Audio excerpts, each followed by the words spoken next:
que se encontra escrito no livro do Êxodo, capítulo de número 12. Aproveito o ensejo para fazer menção do nome do reverendo Hernandes Dias Lopes e também do reverendo Martin Lloyd Jones, que são pessoas que temos nos inspirado ao longo dos anos aos estudos da Palavra de Deus e olhando a capacidade destes homens e muitos outros, nos sentimos analfabetos bíblicos, mas para a glória de Deus temos a oportunidade nesta noite meditarmos um pouco a respeito deste tema que é tão importante e que o mundo cristão comemora nesta semana. Capítulo 12, os irmãos que são leitores bíblicos sabem que trata da instituição da primeira Páscoa.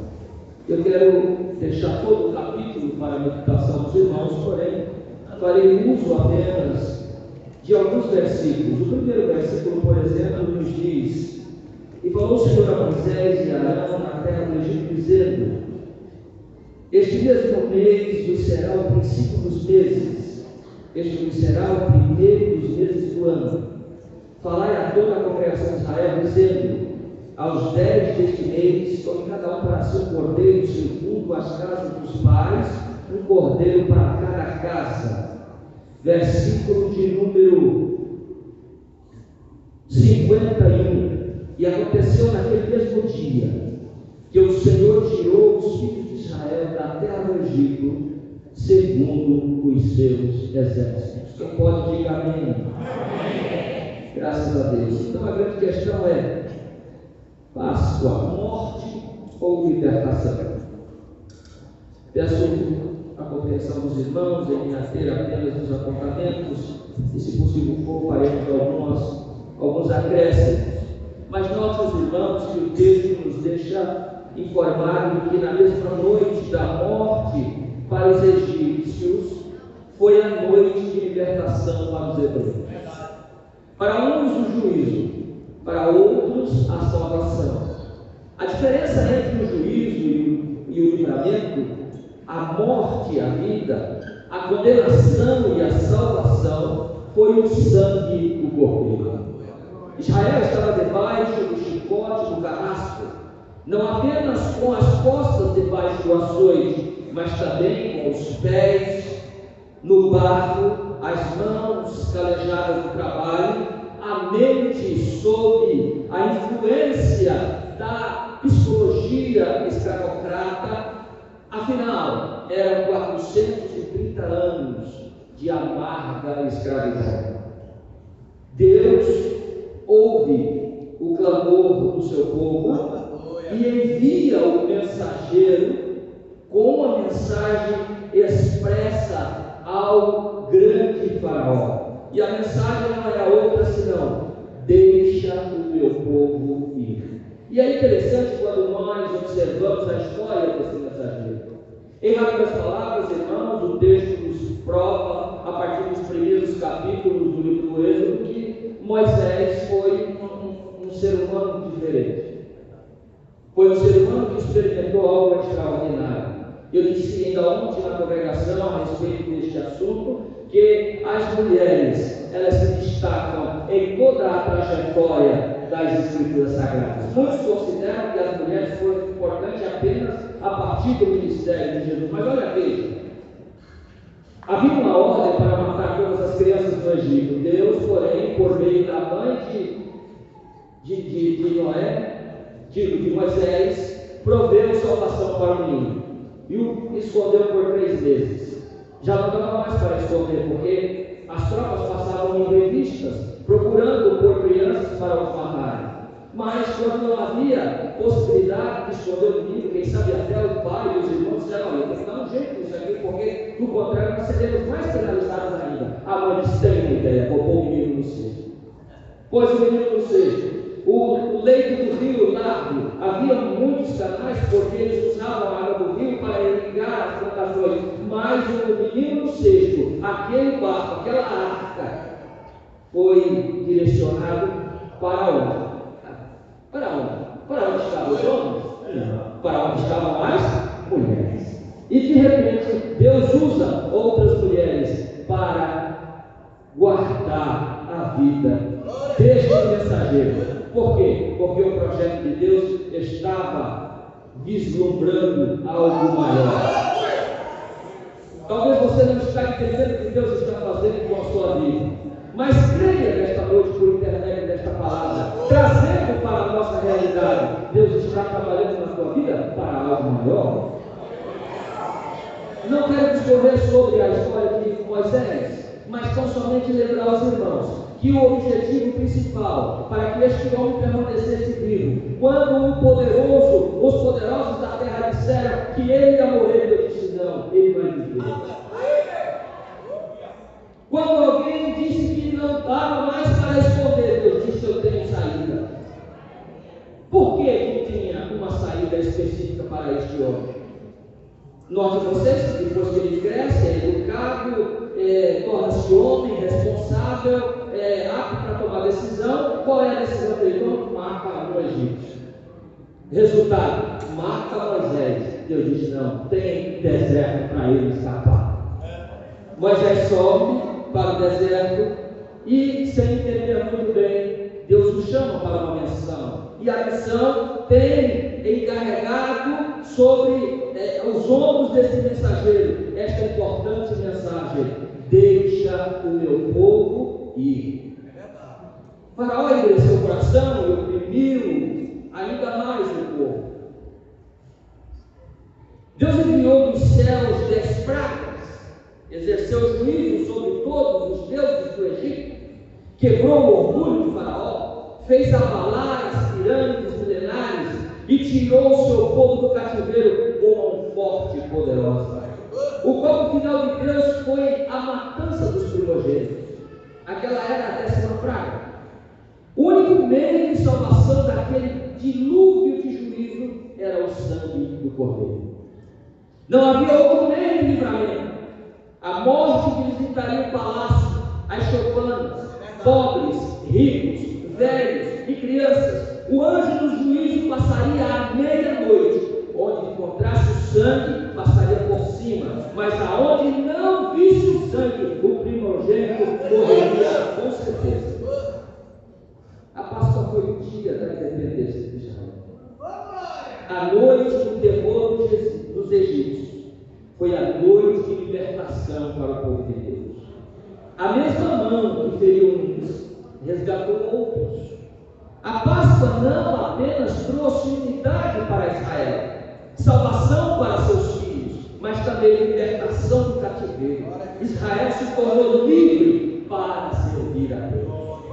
Eu não quero perguntar quantos estão aqui livres pelo sangue do Cordeiro, mas eu tenho certeza que todos que estão aqui estão voluntariamente nesta casa para louvar e bendizer o nome daquele que é Senhor e que vive para sempre. A Ele é glória. Então, qual é a mensagem da Páscoa? A Páscoa marca um novo começo para o povo de Deus, um novo calendário, uma nova vida. O capítulo 12 de Êxodo, que nós já mencionamos, é talvez o mais solene e importante de todo o Velho Testamento. Ele registra a instituição da Páscoa. O sacrifício da Páscoa inaugura um novo calendário. Este mês será o principal dos meses. A Páscoa era o começo de uma nova vida para o povo de Deus. A partir dali, deixariam de ser escravos do Egito para serem peregrinos na direção da terra prometida. A Páscoa era o memorial de que ali cessava a escravidão e começava a nova vida livre. O mundo pensa que quando uma pessoa se converte, ela deixa, ela perde, ela para de viver. Mas a conversão não é o fim da vida, é o fim da escravidão. Ser cristão é deixar o Egito e começar a caminhar como ser livre rumo à promisão.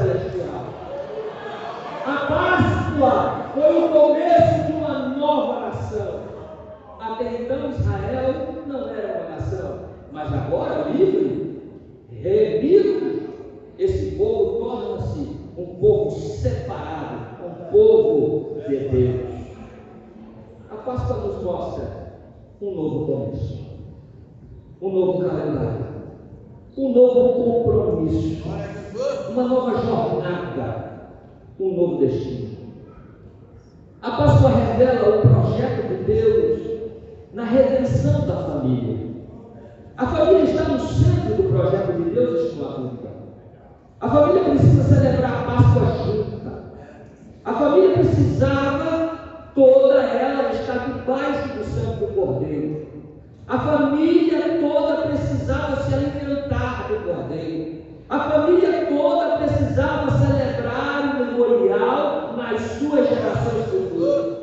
A família toda precisa ter compromisso de ensinar seus filhos sobre o significado da Páscoa. A família toda obedeceu às ordenanças de Deus. A salvação da família exige a diligência dos pais. Poderiam os pais deixarem seus primogênitos fora da casa naquela noite de juízo? Poderiam os pais negligenciar a ordem de Deus de sacrificar o cordeiro e passar o seu sangue nas pregas das portas? Certamente, nenhuma família dos hebreus descansou até ver todos os seus filhos debaixo do céu. Eu fico imaginando as crianças brincando, quem sabe, né? E a mãe preocupada junto com os pais, traz as crianças para dentro, fecha a porta, vamos passar o sangue. As crianças talvez sem entender o que estava acontecendo, mas havia uma preocupação no coração do pai e da mãe. Deus não vou passar sangue na porta e guardar os meninos dentro de casa. Então a salvação da família exige confiança plena na palavra de Deus. Imagine se um pai dissesse: nós não cremos nessa religião que existe derramamento de sangue, não vamos matar o cordeiro, não vamos sujar nossas casas com sangue, não acreditamos nessas superstições. Se assim tivessem feito, enfrentariam o inevitável juízo de Deus. Deus fez exatamente o que avisou, como avisou e quando avisou. O juízo não foi sem alerta. Quem creu foi salvo, quem não creu foi condenado. Imagine se um pai dissesse: não queremos que o sangue seja passado de frente da nossa casa, vamos passá-lo lá atrás, ou por dentro de casa, onde ninguém possa ver. Não quero que a minha casa seja diferente da casa dos egípcios. Se assim fizesse, aquela casa teria sido visitada pelo anjo do juízo. Aqueles que se envergonharam do sangue do cordeiro não puderam ser salvos pelo cordeiro.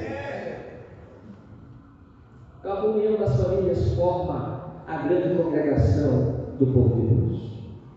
Embora havia muitas famílias, era apenas uma congregação.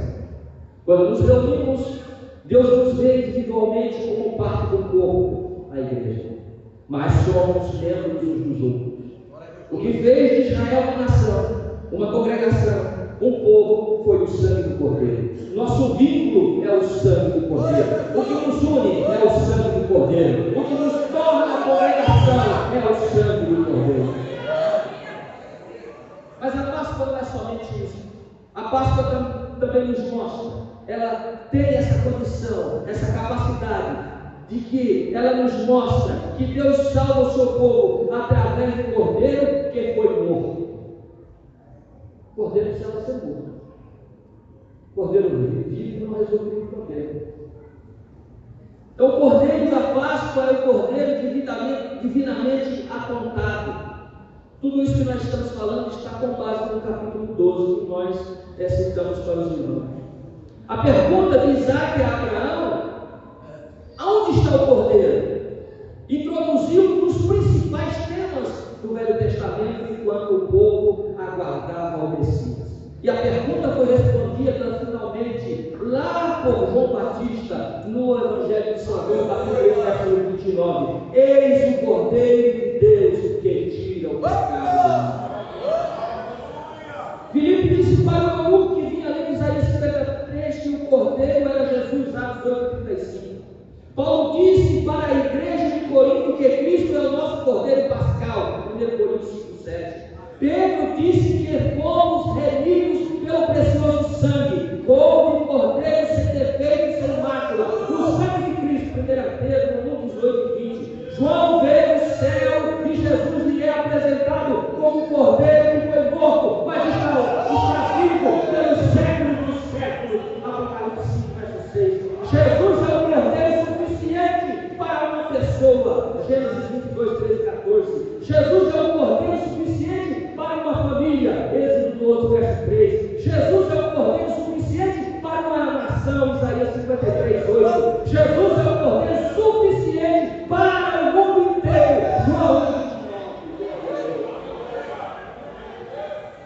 Cordeiro da Páscoa é o Cordeiro sem defeito. Êxodo 12, verso 5. Jesus é o Cordeiro perfeito. Ele é o Filho amado do Pai, em quem o Pai tem o todo o seu prazer. Ele foi obediente até a morte e morte de cruz. Ele não escoiciou os seus algozes, mas como ovelha muda, foi para a cruz e intercedeu pelos transgressores. Ele não conheceu o pecado, segundo Coríntios 21. Ele não cometeu pecado, nem dolo alguns se achou em sua boca. 1 Pedro 2,22. Ele se manifestou para tirar os pecados, e nele não existe pecado. 1 João 3,5. Até seu traidor disse que ele era inocente. O Cordeiro da Páscoa é o Cordeiro morto. Não é a vida do Cordeiro que salva, não é o exemplo do Cordeiro que redime, não é a presença do Cordeiro na família que livra da morte. O Cordeiro tinha que ser morto. É a morte de Cristo que nos trouxe salvação. Sem derramamento de sangue não há remissão de pecados. Deuteronômio 22. Algumas pessoas dizem que admiram a vida, o exemplo e os ensinos de Jesus. Outros põem sua confiança nos milagres de Jesus, mas ninguém é salvo pelos ensinos de Jesus, mas sim pelo seu sangue. É a morte de Cristo que nos trouxe salvação.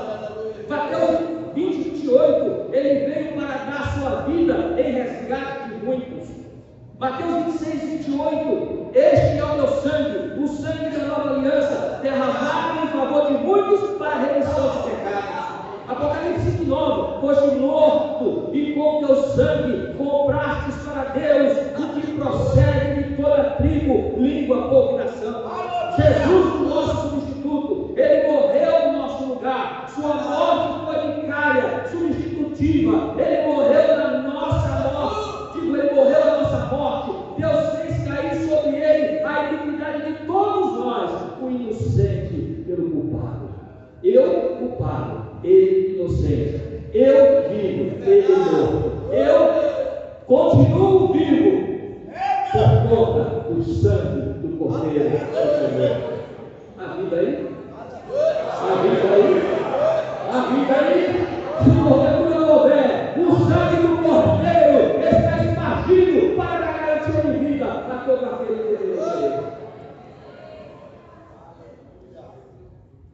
O Cordeiro da Páscoa é o Cordeiro do sangue aplicado. Não basta saber que o Cordeiro foi morto. Não é também o sangue do Cordeiro que livra do juízo. Se eles tivessem apenas matado o Cordeiro, feito a alimentação providenciada conforme for a vontade, o sangue tendo sido derramado, mas se não fosse aplicado, não haveria salvação.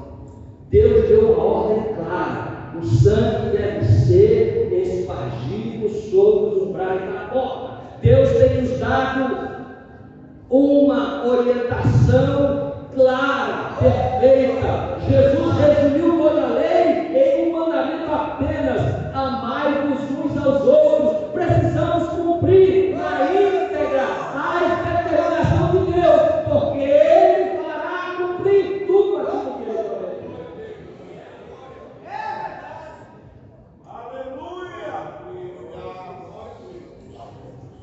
É possível sentir a presença do Senhor entre nós. Graças a Deus, aleluia. E é algo que vem de dentro para fora, que nos move, que nos faz sentir um calor que vem do âmago do nosso ser, testificando a Deus que o Senhor tem interesse, que eu e você entenda o poder do sangue de Jesus aplicado nas nossas vidas. O texto é claro no verso 13: quando eu vir o sangue espargido, passarei por sobre vós. A apropriação da expiação precisa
tem que estar debaixo do sangue do Cordeiro.